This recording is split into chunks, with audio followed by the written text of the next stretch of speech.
مونږ د لرنګ ساحه لرو، دا اپیګولاټیس پکې ده.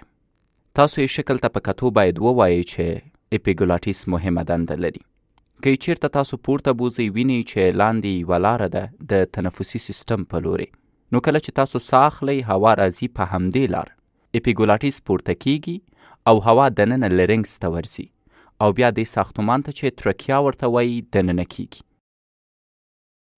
خو که تاسو خوراک کوئ نو دا ښکته کیږي او د هوا لاره تړي او اجازه ورکوي خوراک او اوبو ته چې دې ټیوب یا نل ته دننه شي چې ورته ایزوفاګس یا مرۍ ویل کیږي. مرۍ ستاسو د هضمي سیستم یوه برخه ده، خو ترکیه او لرنګس مو بیا د تنفسي سیستم برخه ده. نو د اپیګولاټیس یوازینۍ دنده دا ده چې اوبه او خوراک هوایي سیستم ته پرېنږدي. کله چې مایع په اپیګولاټیس لګیږي نو یاده برخه ښکته کوي، خو ټول کمال دې کې نه دی. یو هډوکی دلته وینئ.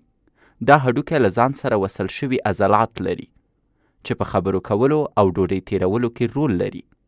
یعنې دا هډوکی په اپیګولاټیس اغیزه لري چې د خوراک په وخت کې یې ښکته کړي.